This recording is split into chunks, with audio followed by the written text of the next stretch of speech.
When I was really scared to do a lot of the actions we were involved in, I just stayed close to him because he was just always fearlessly marching forward. And so you came to hear him, so I'll get out of the way.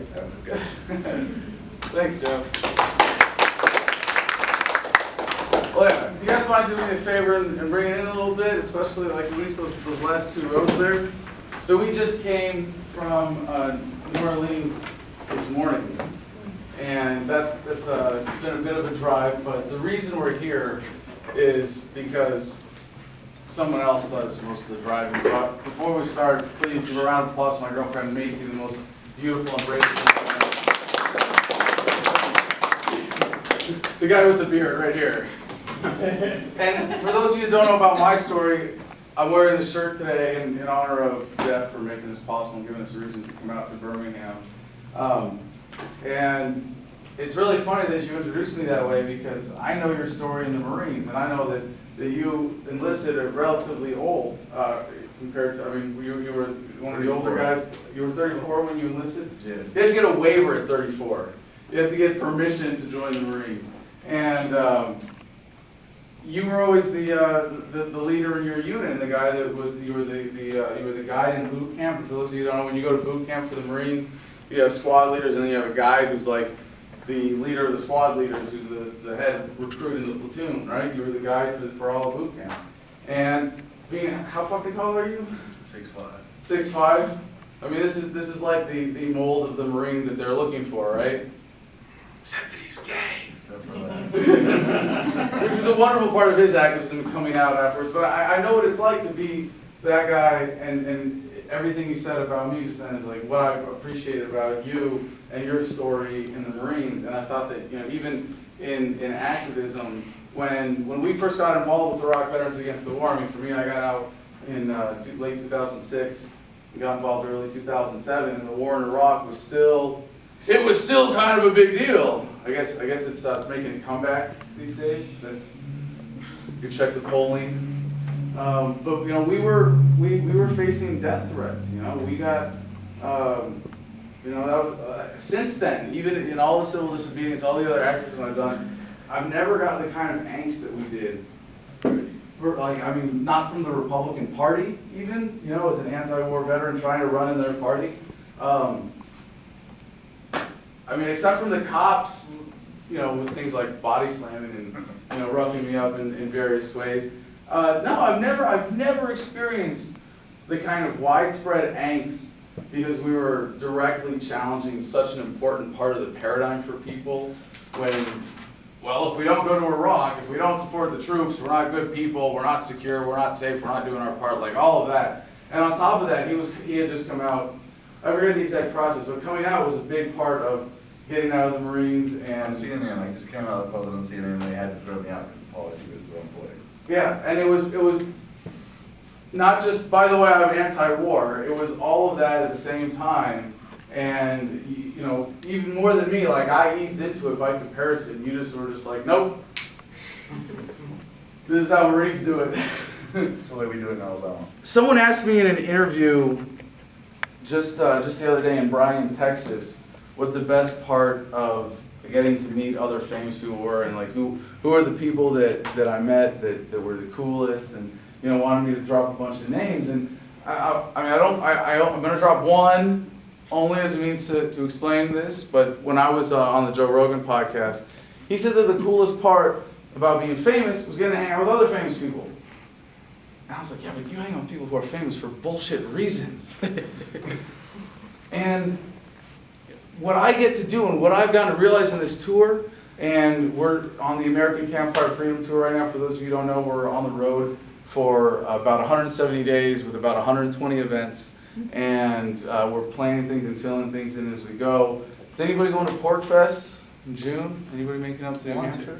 Want to? Well, you can't want yourself to New Hampshire. It doesn't work that way. You have to get in a car or something a little more tangible than that. But no, we're going to be in Pork Fest, and what we're seeing is this. The people that I get to hang out with in doing this tour, the people that come out who care about the message of freedom, the people who are engaged, the people who are waking up. That's who I get to hang out with. That's the best part of doing what I do. Feeling people coming in this direction and seen it and seen communities like even here building up, people coming together everywhere we go in the country. It's, you know, it's a different thing. In Louisiana, the center of it really is the Libertarian Party. In Austin, it's an underground bookstore called Brave New Books. In Los Angeles, it's a We Are Change meetup group. And so is it in Denver. You know, in Salt Lake City, it's just a couple families that hang out and do activism together. But everywhere people are coming together, and you see this. How many of you get a sense that by embracing freedom, that even in the shallowest of political definitions, that you're on the right side of history? Sure. Show of hands, round of applause. All right, because you know this isn't how people wake up, right? You don't go back to sleep. You don't go, all right, I figured it out, I've accepted it, we can get along without government, we can get along without institutionalized violence, we should have a voluntary society, we should respect each other, and then go, nah, fuck it, let's just control everyone with guns, that's cool. It doesn't work that way, right? People don't go back in this process. And so just on that count, by getting to embrace this message early as early adopters, like we get this sensation, and you can tell in a way like no other generation gets to feel like you are on the cusp of history, that you can see something that is happening, that is building. And concurrent with that, there's a deeper level of awakening going on. How many of you have noticed that in the movement, however you want to describe it, I like the really broad, inclusive freedom movement, but we're going to come back to exactly where we are, definitions, where we're going in a little bit. And in that broader freedom movement, how many of you have noticed that as people's values are changing along with waking up, they change the way they live? I feel like since we're in a classroom, I gotta be like, does anybody know any examples of this? Would anybody like to raise their hand and tell me what they think of what they've seen as trends in the movement? Yeah, myself. You know, I mean, it changed. One time became kind of aware, and not to kind of try to blow your head up, but actually one of the speeches that I watched from you years ago, that I watched several times, really got me fired up. I posted in the Libertarian group and just kind of commented the same thing. In fact, one night she came. Well, give me an example for yourself. Like, how are you living differently? Just the way that I spend my money, who I give my money to, who I don't give my money to. Conscientious consumerism in general. Yeah, right? what laws I choose to get away with or follow and obey. Respect what laws you respect and don't respect, right? That changes. Anybody else examples that they've noticed? It's completely changed my social circles, my job choices, things like that. Your standard of relationships is higher, right? You no longer put up with people bad saying that, who are because authoritarian, good, right? But yeah. Who don't respect your self-ownership inherently. They're afraid of questioning the status quo, so they distance themselves from it. Right, and you see how those relationships, you get to perceive all the external negative costs, like negative externalities of relationships with people who don't, at least at a fundamental personal level, respect the rights of other human beings, right? But what else? There are a couple other big ones, maybe. Yeah. Well, for me, things like volunteering and donating money to worthy causes has become more important to me, because especially considering the way that my views have changed towards taxation. Yes. A lot of our taxes go to help people who supposedly need to be helped, and I think it's far better, since I think the libertarian way to look at it is that it is far better to donate of your time willingly and your money willingly. Excuse me, so general social engagement, conscientiousness, seeing the implications of your actions, right? Mm-hmm. And then, yes. I think you touched on it, but tax evasion? I wished. Well, no, in an entirely legal sense, even, people are re-engineering their lives to minimize their tax liability. And they're not, because they're over the bullshit emotional manipulation of government that says, if you don't pay your taxes, you're a bad person because you don't contribute. Yeah, you don't contribute to the evil. And so there are a lot of ways that people do this, right? Conducting their business through a business and being able to write everything off, right? Making everything in their life a business expense. Not taking a job where they're going to have to get paid on the record, being able to work under the table, right? People saying, well, I'm not going to report this income because I don't have that moral false obligation that has been imposed on me by the state before. All right, what else? There are three other big ones.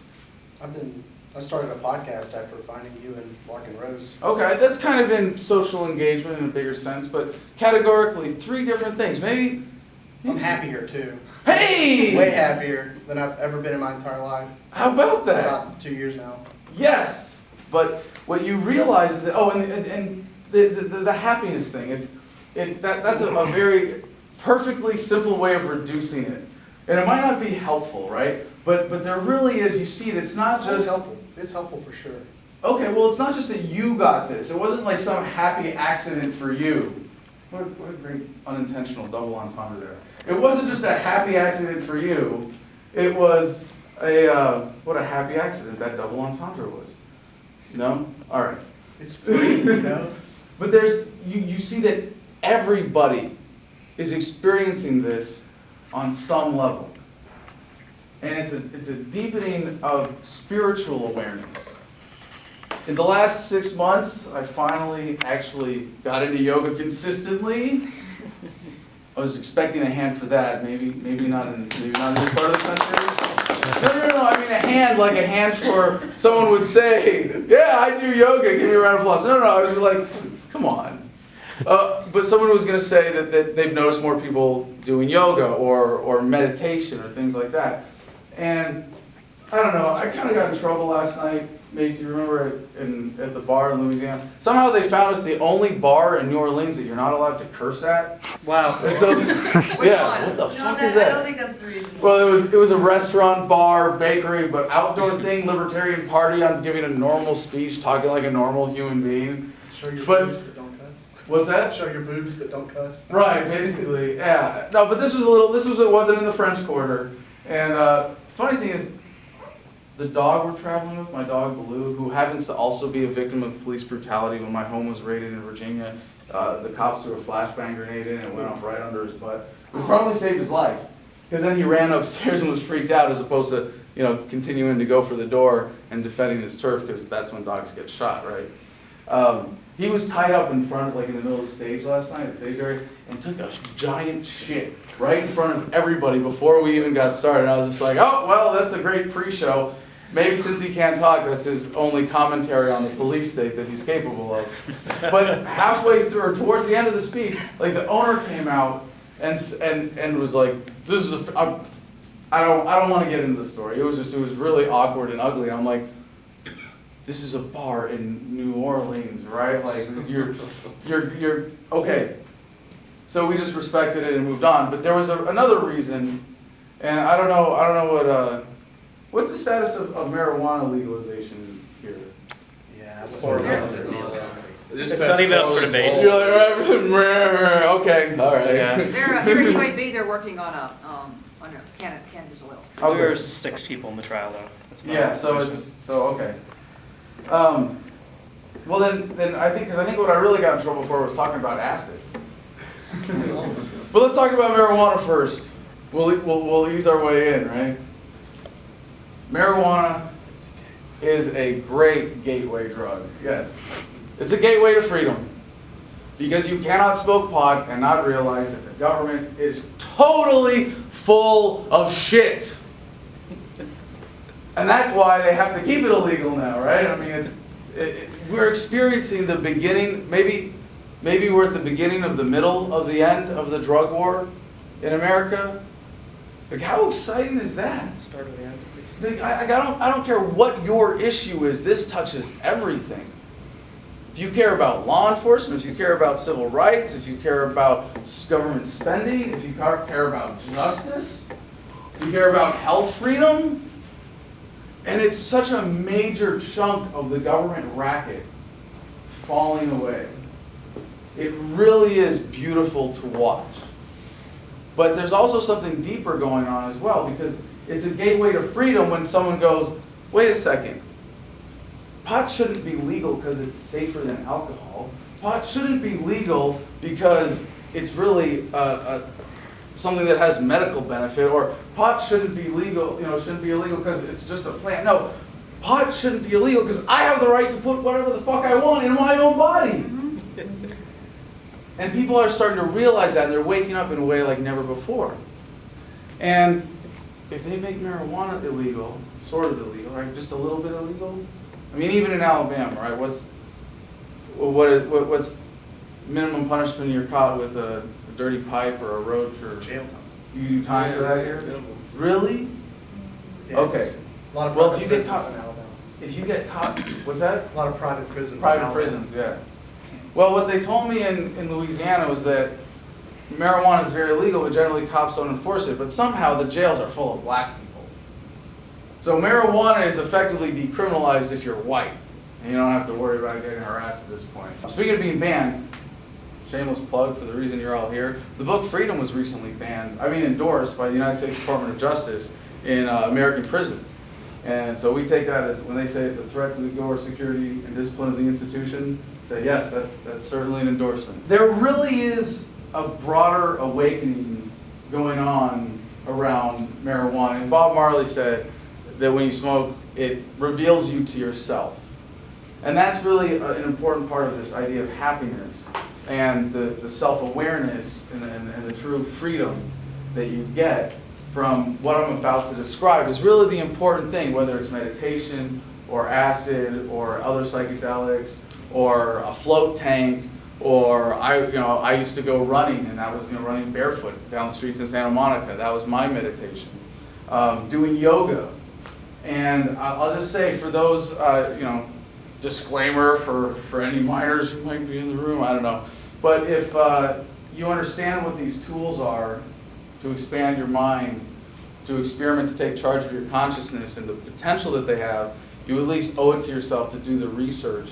And if you can, in a way that's safe and conscientious in a controlled environment where you can do it deliberately and with a good intention, we should all take it upon ourselves to understand what these tools are capable of. And there's something you get from doing acid in particular.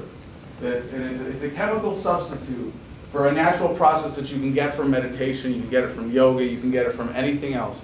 But it's an overwhelming feeling that everything is right in the universe. You guys want to do a little experiment with me?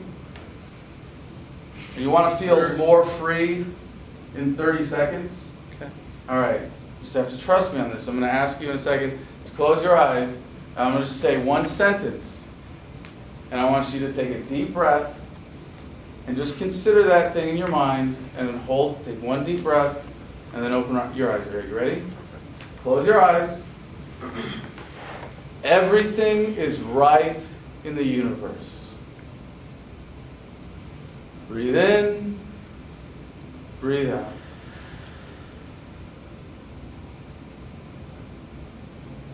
Does anybody feel more free as a result of that?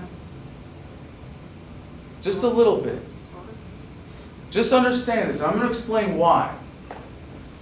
When I was in jail, when I was in solitary confinement, I took advantage of every opportunity I could to talk to anyone. And when you're the guy making phone calls to your producer, they get recorded and turned into podcasts, they tend to follow the rules around you, especially when they're all wearing name tags. So anytime I said, hey, come here, I need to talk to you, to a guard, they'd come to my cell and I'd say, you're a free, beautiful, independent human being, and you should never let anyone tell you otherwise. Have a nice day. And the reactions were great, because some of the people, the guards, they loved it. The women especially were more open to hearing this generally, but a lot of them had this really angry reaction. How is this motherfucker in the cell happier than I am? Because you work a schmuck job for a government where you're a cog in the machine, you wear a silly costume all day, and the people you work for don't give a damn about you. The people I work for have a lot more love to give. It doesn't matter if I'm in the jail cell or if I'm in Fallujah, because when I was in Fallujah, I was the guy who would wake up and tell jokes and sing songs and get everybody on my team in a good mood before the mortar started coming in. And I know you know what it's like to have their guys like that in every unit and just get up and are like, still in combat? All right, let's sing some, let's sing some oldies. And I'd sing Beatles songs mostly, goofy stuff, tell dirty jokes. And you know what they give you in boot camp that really is a beautiful thing is that whistle past the graveyard sense of humor. And there's something about when I was in Fallujah, as traumatic as I was engaged with the challenge. And I loved it. You know what I'm talking about, right? The sense of purpose that you get. If you can take all of the reasons for the war and all of the bullshit and just pretend that it's not there and go, I'm at war, I have a mission. It really is a beautiful experience. But I had that even better when I was in jail. Because I knew at a deeper level, I didn't have to push anything off to the side. This was a righteous cause. And I loved it. I loved being in jail. Being in jail was fun. It was just getting screwed with on the outside in the legal process. But during my government-induced, taxpayer-funded spiritual retreat, I certainly had some time to think and really see what was behind this and the fundamental truth that so many people have fit upon in different ways. But the most beautiful aspect of human existence, of being a human mind and being able to enjoy consciousness is the ability to control your mind, to choose your demeanor at all times. Happiness is a choice. It's not something that you go and beat over the head with a club and drag home to your cave to enjoy forever and ever. It's not life, liberty, and then you can pursue happiness. If you're truly mentally free, you can choose to be happy at any time. And that's what I experienced when I was in jail. And just to step back to talk about activism for a minute, because I know, and I define activism as that part of your life when you're not doing things to take care of yourself, but to make the world a better place. So as broadly as possible, when you start waking up, when you start paying attention, if you weren't paying attention before, you cannot help but be brought down. Nobody says, gee, the world's more fucked up than I ever imagined possible. Yeah! It has to bring you down. If it doesn't, you're not human. I mean, how many of you, in the course of waking up, have felt angry? Anybody? Show of hands? No? Yeah, motherfucker, you've been angry. How many of you have been sad or depressed when you look at the scope of the destruction of government and war and the police state and how much it has held back humanity and how, well, fuck, we'd have flying cars by now, right? It's really sad when you study the economics and you see the scope of that tragedy. And how many of you have felt fear? Maybe when you realize that you're more than 50 times likely to be killed by a cop than a terrorist, and you find, well, shit, I'm afraid of the right things now, right? Fear is for statists. Fear is for statists, indeed. And then you go out on a street corner, right, with your sign and your bullhorn, and you say, now join me in my anger, my fear, and my depression. And what kind of response do you get? Fuck you! I'm going back to watching Dancing with the Stars. Being a happy little cog in the machine. And you know this, you've had this reaction, I mean, even in anti-war activism. Recently in Birmingham.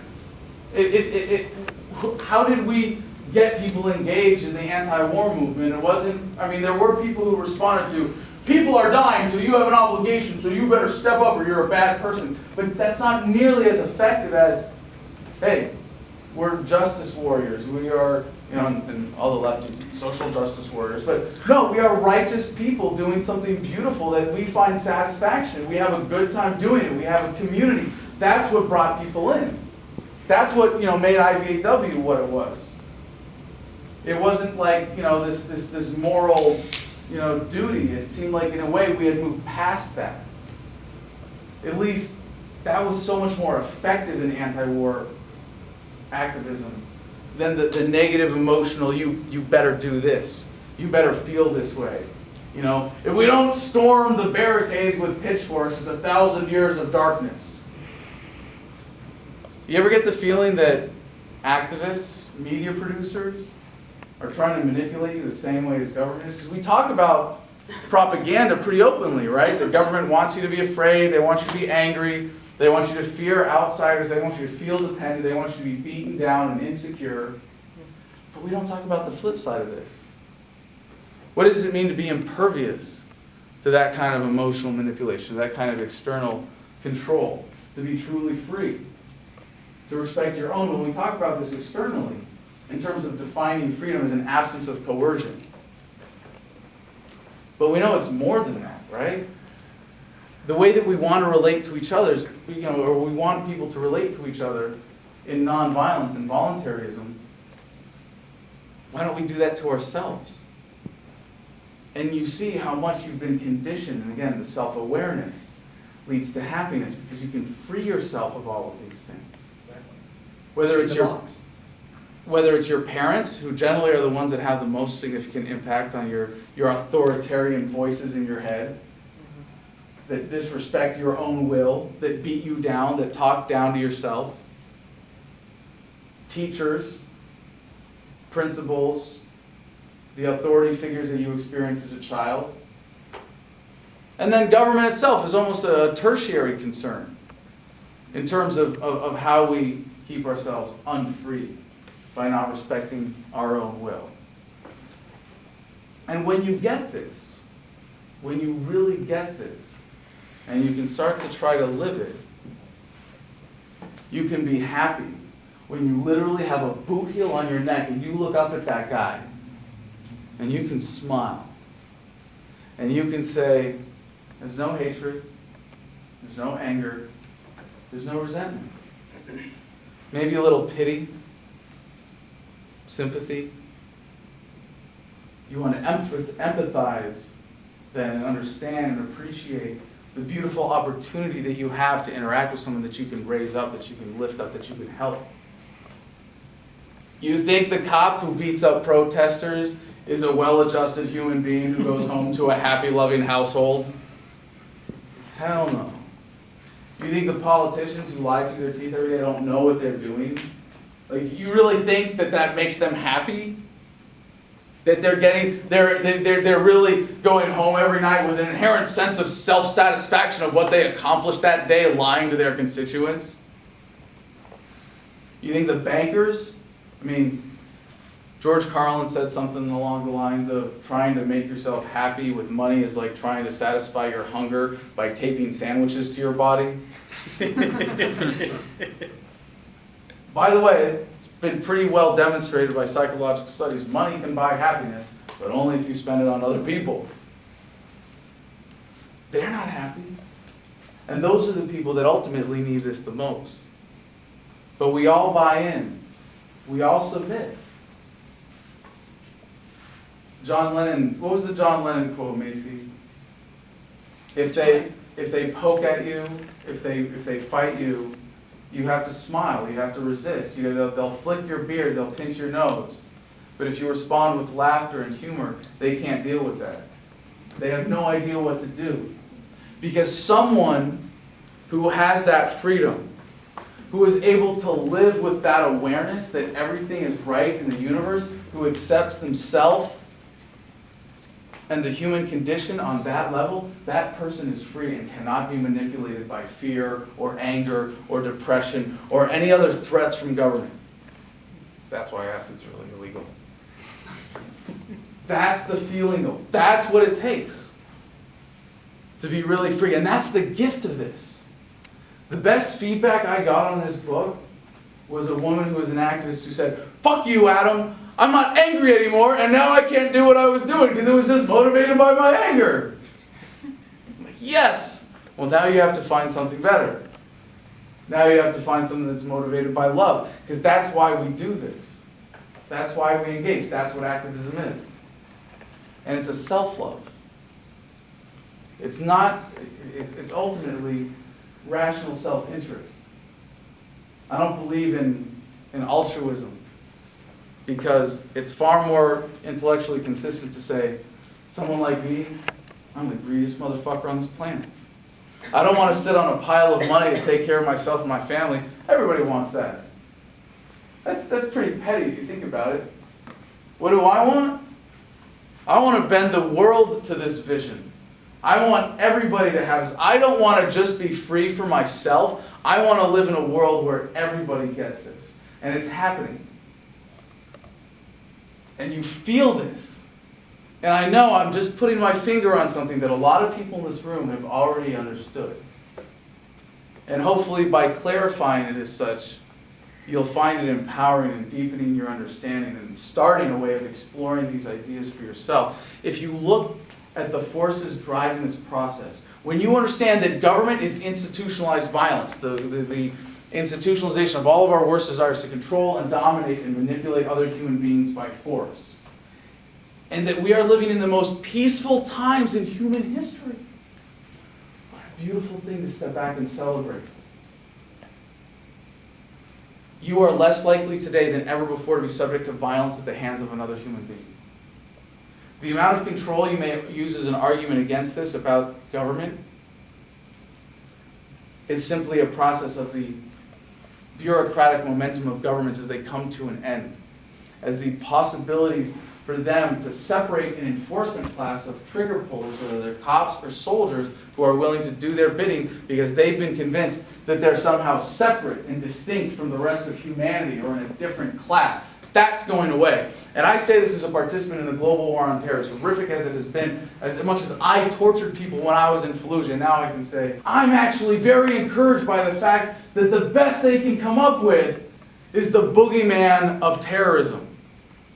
And we all know how easy it is for governments to fabricate terrorism. I mean, going back to the bombing of the Reichstag, right? It's a pretty simple formula. But what you cannot do anymore in this connected world, you cannot get a bunch of gullible young men to put on silly costumes and go meet each other in the middle of a field where none of them live and kill each other because they're wearing different colors. We're past that now. Can you imagine a war like World War II happening today in the age of the internet? It's just not possible. You look at the effect of the anti-war movement in Iraq. Almost zero effect whatsoever on policy, right? Because everybody left to go elect Obama, and he tried to keep troops in Iraq longer than Bush did.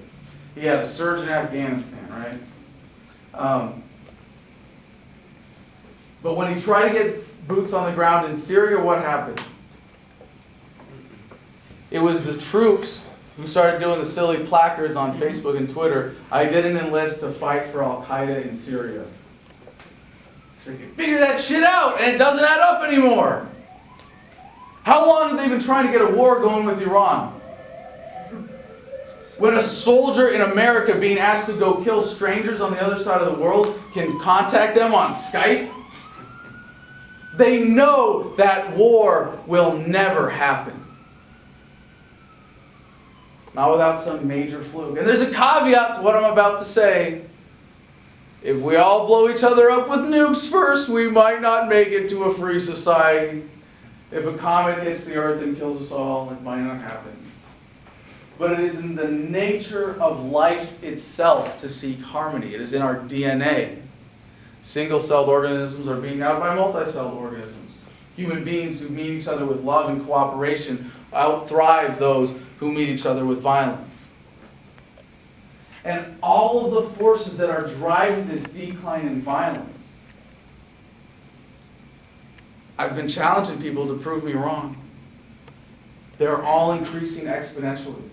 We haven't even realized the full implications and power of just the technology that we have around us with the internet today. But the fact that now in your pocket you have a device that used to take a building to hold that can connect to anyone on the planet with one of these. This is government becoming obsolete because this destroys violence, because it connects people, because it raises awareness. And the technology is just getting distributed faster and faster and faster. And Moore's law shows that computing power is doubling every 18 months, or 18 months, right? Life expectancy is driven by this. Productivity is driven by this. Healthcare. It just, everything that we see that brings people together, the connectedness, the awareness. Like I could tell you today, I could get on the internet and I could look up where the smartest computer on the planet is, right? But we're already at the point where someone is probably talking into that computer going, excuse me, computer, could you please design the next smarter computer for us? And by the way, make it a lot smarter than you. And at that point, these exponential growth curves might as well be vertical from the perspective of our puny brains. That's what we're on the verge of.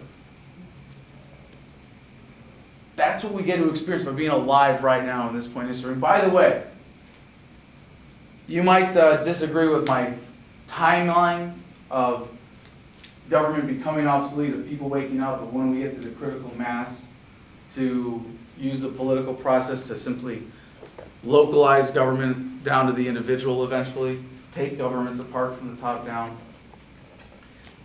I mean, I can't imagine that we don't come to this critical turning point where at least all of humanity is saying the same way that we said slavery was wrong and needed to be ended. Government is wrong and needs to be ended. I can't imagine this process just of people waking up now taking more than 20 to 30 years, the longest. And that's at a high standard of a critical mass point where we say, yes, we are deliberately doing this.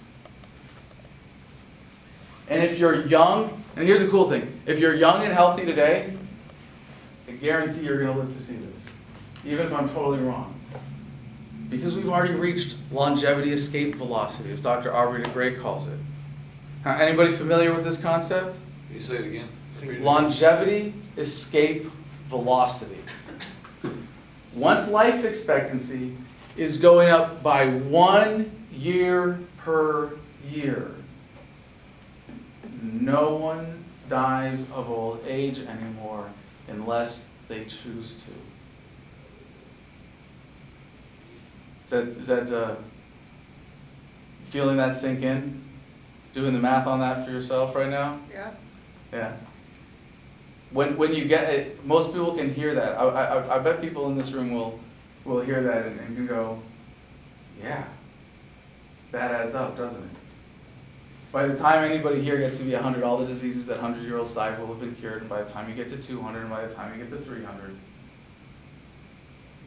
So I'm motivated to do what I do because I love this process. I love getting to be a part of it, getting to help shape the destiny of humanity. And to me, it's not, hey, if we don't do this now, it's 1,000 years of darkness. But every day that we end the state sooner, every day that we convert one more person, every day that we win someone over to a different way of thinking is one less day of war, one less day of the police state, one less day of the suffocation of the regulatory state, one less day of people getting ripped off. One day sooner that we get to stop worrying about this dangerous thing called government. And a lot of people in that negative phase, well, let me ask, a lot of people, okay, Sam Konkin. Any fans of Sam Konkin here? Agorism? Yeah? Everybody He had should, as good in bad sides like everyone else. what's that? He had as good in bad sides like everyone else. Okay, fair enough. But Sam Konkin was the godfather, the intellectual godfather of agorism, the practice of counter-economics, that is, conducting your economic affairs outside of the realm of government purview, tax evasion, black market participation, things like that. He said there were two definitions of libertarian. One is anyone who calls themselves libertarian. Anybody see a problem with that? Because then you get Bill Maher and Glenn Beck, Bill Maher and Glenn Beck calling themselves libertarians. I mean, Bill Maher donated $1 million to Obama's presidential campaign. So there's a problem with that definition, obviously. He doesn't call himself libertarian anymore. Oh, did he change that? Well, thanks. That's a relief. Bill Maher was just trying to end the state through welfare. Yeah, right. He was trying to help it collapse sooner. That was the strategy, to end the state. No, it doesn't work that way, unfortunately. Definition 2, anyone who agrees with me on absolutely everything. You guys have heard people like that before, the purists who say if you don't come to the exact same conclusions that I did, you're wrong. So the working definition that I like to suggest that I think is much more meaningful is people who can articulate freedom as a principle and at least attempt to apply it consistently. We are all going to come to different conclusions, but we will all come to the same conclusion that something radical has to change. And what we're talking about here is not a political movement. And this is the worst danger. This is to me, this has been the greatest hindrance to the movement since this message was truly codified as a comprehensive philosophy by Rothbard in the 70s. Politics is the conversation of who to point the guns of government at to organize society. And our premise from the beginning is no! That's not valid, that's not legitimate, that's not moral. To control another human being at the threat of force is not a legitimate way to organize society. And we have to understand that what we have to win is not debates or votes or petition signatures or headlines or viewers or any of the other bullshit, ego-driven activism that I'm well known for, but winning converts to a fundamentally different way of thinking. And of course, if you want to change the way people think, you have to make them think first, which isn't always easy. But a lot of us end up in that fear and anger and depression phase, and we're afraid to communicate the real beauty of this. We get into conversations of, I'm right, you're wrong, zero-sum game. And you know what, you probably don't know this about me, but in my own development, intellectually, conversations with other IVAW members was a critical part of that, because when we were driving up and down, you were part of the crew for the East Coast tours, but with that crew in particular, I was with other guys who were risking their lives at home to stand up to that injustice of war. And I knew that they were good guys. I knew that they were there for the right reasons, that they genuinely wanted to better humanity. And we had these conversations that came down to matters of opinion. And I was like, no, that's not. I was unsatisfied that it was my opinion that government should do less in education, and that that's going to, because it's going to lead to better education delivery. And other people saying, well, no, government should do education like this, or like this, or like that. And then it was a matter of weighing the pluses and pluses and minuses of each concept. But it came down to a matter of opinion. And I knew somewhere deep down that what I was advocating was right, but I didn't have the airtight answer. I didn't have that confidence for myself. Government shouldn't not be involved in education because it has disastrous effects on policy, but because it's fundamentally immoral for you to point guns at people in the name of educating them, or to steal from their parents in order to educate their children. Whatever, the coercion of it is what's fundamentally wrong, and that's what led me to the bottom of that particular rabbit hole, is wanting to have those airtight answers. But even that isn't the solution, to win every debate, to win every argument. And I know in a lot of ways we were with IVAW. We were using those emotional manipulations. If anything, to each other, we were much more positive, and then our message to the public was very anti, very against, very adversarial. I don't mean to not be confrontational of bad ideas, of bad policies. We can confront injustice and smile at the guy who's stepping on us still. So, if this is the definition then of someone who believes in freedom, how many of us would you say there are in America? Take a guess? 1% would be 3.2 million for benchmark. Anybody? Bueller? Really get it? They can articulate freedom as a principle and attempt to apply it consistently. Less than 1%. Most of the consensus that I've had, and from what I've experienced around the country, we'd be lucky to say we're 1/3%, a little over 1 million. And then you see libertarians running for office, and it's like, wait a second. You know how democracy works. It's 50% plus 1, not 1/3% plus a miracle. And I don't demean political activism in any way, because there are two great important metrics of activism when you have this vision that you want to serve. The highest vision for yourself,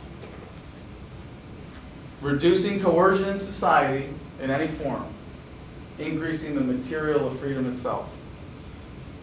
2, winning converts to a different way of thinking. And you can do a lot of those with politics. You look at marijuana decriminalization, the effect that that's had. That's a process, that's something that happened because enough stoners got off the couch and said, fuck you, you're not taking my pot anymore. And thanks to that level of political awareness and political engagement, a certain number of ballot measures, we now are at a point where this major part of the government racket is falling away, and it's very exciting. You can get a bad cop fired.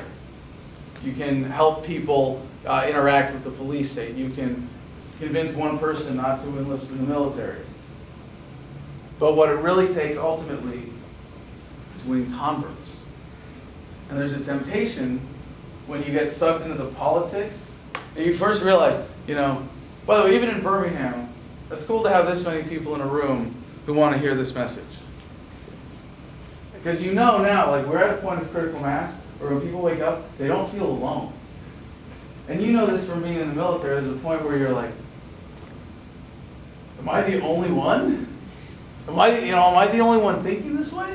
By the way, when I was in jail, excuse me, in the middle of the night, a guard came up to my cell when I was in solitary, knocked on the glass, and was like, Kokesh, come here. I saw you on Alex Jones. Keep up the good work. That's awesome. And like this shirt, is this the right one? Yeah, this is the back that I designed, remember? You are not alone. Because for guys in the military, that was a really big deal. And the same thing when you wake up to the nature of government, to have that sense of community around you. And the temptation is to go the other way with this, as opposed to living by the values and wanting to stand out and live as differently as you think. It's, I'm going to put on a suit and tie and stand up straight, and I'm going to tell everybody I'm a well-behaved cog in the machine, and I got a 9 to 5, and I got a mortgage payment, and I make my taxes, I pay my taxes on time. And the people that are ready to hear this message, they look at someone like that and they go, you smell just like all the other guys who are totally full of shit.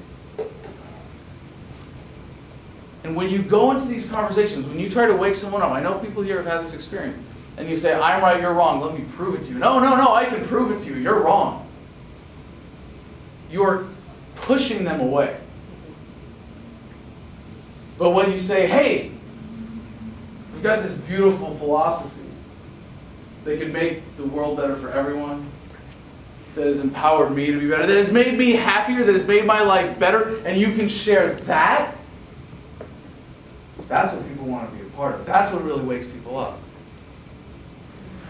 But no, we go out on the corner with our bullhorn, and we have that ego-driven indulgence of negativity. And I don't care how free you are in reality.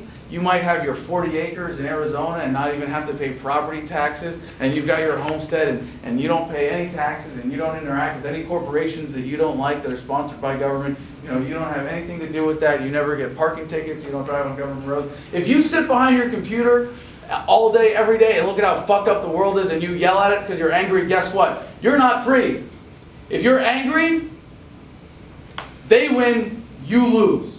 End of story. You are just as much a slave as the cog in the machine. In fact, you might even be more so if they're a happy slave. And when you can find that and share that, that's what brings people to the cause of justice. That's what inspires people. That's what motivates people. So, when you see how far we have to go before achieving any kind of real political critical mass, from 1/3%, You also want to be sad and depressed at how many libertarian activists over the last 40 years have wasted time that they could spend talking to their friends and family and loved ones about why they're at a meeting like this, about why they care about what they're doing, and instead are out collecting signatures for ballot drives. What a tragedy. How far along could we be if the movement, if the culture had just embraced this approach 40 years ago? But you know what? Because people like you show up to an event like this and say, we're happier, aren't we? Yeah. I can tell the culture of the movement is changing. Any fans of Luke Radowski, We Are Change? Huge fan. Okay, excellent. We did a panel with him in Denver. And one of the questions that I answered first and then he got to answer, he was like, well, I'm doing this gratitude thing. I write down before I go to bed 5 things that I'm grateful for. And I was like, hey, I wish I had answered the question with that, because Macy and I, we did the same thing. We started every morning, we asked each other, what are 3 things that you're grateful for in the last 24 hours? And you can actually re-engineer your brain away from the programming of negativity. Whatever it is that you have to do to develop those habits, to condition your mind, to be free, to respect your own will, you find that for yourself. But you do this, you just little exercises like that. You find out like in a month of doing that, just a simple gratitude exercise, that your adjustment is complete, or your attitude is just so significantly adjusted because you're not looking for things to be negative about. You're looking for things to be grateful for. You're reinforcing that sensation that everything is right in the universe. That acceptance. And when you get that, it's so beautiful. Because then you get to share it with other people. I have a challenge that I've been issuing people on the road here on this trip with the book. And I have free copies for everyone here tonight, so please don't leave without getting one and a sticker. And if you want to hang out till everybody else is gone, our Freedom Mobile trailer is parked just down the street up on the hill. If you want to come and sign it, we invite everybody to come and sign the trailer. I wrote this book to be the quickest way to take someone from 0 to I get it. And we wrote it in a very specific style to be unobjectionable, true to the principles of nonviolent communication. If there's one other book I'd recommend to move, if there were 2 books I could point out that said if everybody on earth read this would change the world, it would be Freedom, the one that we wrote, and Nonviolent Communication by Marshall Rosenberg. Any fans of that? As activists, you should all understand the basic principles of nonviolent communication, of being able to connect with other people based on their feelings and their needs and making direct requests, and just this simple methodology that gets you past a lot of the emotional manipulation that prevents people from having productive communications. And especially in converting people, this is very important. So the book is written in line with the principles of nonviolent communication. And this sets it apart from a lot of other attempts to be this book. It's not, there's no opinion, no conjecture, no wishful thinking, no individual judgment, no unnecessary labels. It's not Amerocentric. And it's in line with everything that I've said.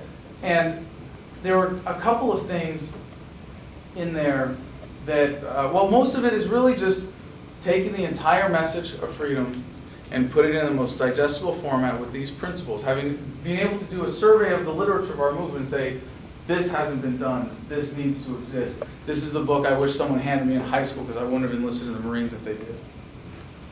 And the challenge is to read it. And if it's not the most effective way for you to wake someone else up, then I challenge you to find what is. Because when you do, you'll also be reinforcing your own path out of the negativity, to be sharing the positivity with other people. To be sharing. The best feedback that I've ever gotten, and we get emails every day from people saying, you woke me up. Watching you dance at the Jefferson Memorial, that was my turning point. That was what got me started. Or I was in your audience and I watched your YouTube videos, I listened to your podcast, and after a few months, I started hate watching. I came from the extreme conservative side. I thought you were a lunatic, and I just wanted to hate on you. You know, on this tour, one of the best events was we had 5 people in a living room when we had a delivery in Denver, because we won 2 converts that we knew right on the spot that event was the turning point for them. One of them was a woman who was in the National Guard who was like, oh yeah, you're right, this resolves a lot of my cognitive dissonance. Let me read the book and figure it out. But I want to explore this, and you know that she's going to get that. There was a guy there who said, I read the book because I wanted to debate with you, I wanted to argue with you, I watched some of your videos so I could tell you how I could come and stand up and tell you how wrong you were. But this was after we had already spoke for a couple hours, and he was like, couldn't find anything to disagree with. And this process, just to give you an analogy for what we're asking people to go through, what we're going through ourselves in a way. Remember at one point people thought that the flat earth was the center of the universe. And they said, okay, well the sun goes around like this, the moon goes around like this. All these other planetary orbits we can't explain, we've got to have all these complicated math equations. And everybody looked at it who understood what they were doing. And it's like when you think government, institutionalized violence is good and righteous, and that's the center of your worldview. You have, the equivalent is you have to keep making excuses. Well, if we just elect the right people next time. Well, the politicians, they really love us. They make mistakes. You know, I mean, corruption is just something we're always going to have to accept. It's just death and taxes, you know. There's no way that humanity would ever evolve to the point that we don't stop stealing from each other in massive scale and calling it taxation. There's no way. And then someone said, you know what, hey, why don't you try putting the round earth in the center of the solar system and see how the math works. See if that makes sense. Now, they had to kill a couple people who said that first, right? But it became self-evident because the math got a lot simpler and everything fell into place. And by the way, fun astronomy fact I learned recently, the planets don't actually go around the sun. Did you know this? Anyone know what I'm talking about? This is a really quick little mindfuck, like longevity escape velocity, that if you've never heard of it, I'm going to explain it in 2 or 3 sentences. You're like, wow, that's awesome. The sun is moving through the galaxy, and it is pulling the planets spiraling behind it with it. So that whole analogy I just gave, just baked your noodle, right? Totally throw it out the window. But you see the point, right? When you explain things like this to people in a way that is positive, it's so much easier for them to embrace it. So when you find what is and you get that, you're no longer motivated by the fear and the anger and the depression, and you're freed from the emotional obligations from others or even that you have imposed on yourself.